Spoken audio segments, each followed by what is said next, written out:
उत्तर प्रदेश के एक छोटे से गांव रामपुरा में एक पुराना पीपल का पेड़ था जो गांव के बाहर सुनसान रास्ते पर खड़ा था। कहते हैं वो पेड़ 100 साल पुराना है। गांव के लोग कहते थे कि उसमें कोई आत्मा रहती है। रात के समय कोई भी उस रास्ते से नहीं गुजरता था। लेकिन फिर गांव में आया अर्जुन, एक पढ़ा लिखा नौजवान जो शहर से गाँव लौटा था।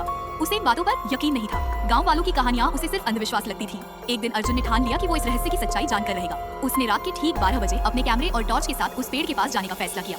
गाँव वाले उसे मना करते रहे लेकिन वो नहीं माना। रात के अंधेरे में जब पूरा गांव सो रहा था, अर्जुन चुपचाप अपने घर से निकला। टॉर्च की रोशनी में वो धीरे धीरे उस पीपल के पेड़ की तरफ बढ़ा।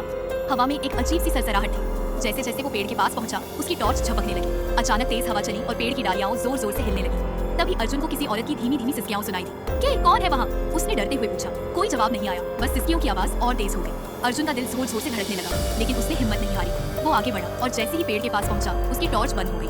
अंधेरे में उसे कुछ दिखा, एक सफेद साड़ी में लिपटी हुई आकृति जो पेड़ के नीचे बैठी थी। "तुम यहाँ क्यों आए हो?" उस औरत की आवाज आई, ठंडी लेकिन दुख से भरी। अर्जुन ने कांपती आवाज में कहा, "मैं सिर्फ जानना चाहता था कि सच क्या है।" औरत ने उसे देखा, उसकी आंखों में आंसू थे। "मेरा नाम राधा था। इस गांव के जमींदार ने मुझे धोखा दिया। इसी पेड़ के नीचे मेरी आत्मा भटक रही है। मैं किसी को नुकसान नहीं पहुंचाना चाहती, बस कोई मेरी बात सुने।" अर्जुन को उसकी कहानी सुनकर गहरा झटका लगा। उसने वादा किया कि वो उसकी सच्चाई गाँव में सबको बताएगा। अगले दिन गाँव में अर्जुन ने सबको बुलाकर राधा की कहानी सुनाई। गाँव वालों ने पहली बार सुना कि उस आत्मा के पीछे दर्द की एक असली कहानी है। सबने मिलकर उस पेड़ के नीचे एक छोटा सा मंदिर बनवाया और राधा की आत्मा की शांति के लिए प्रार्थना की। कहते हैं उस दिन के बाद से उस पेड़ से कभी कोई अजीब आवाज नहीं आई।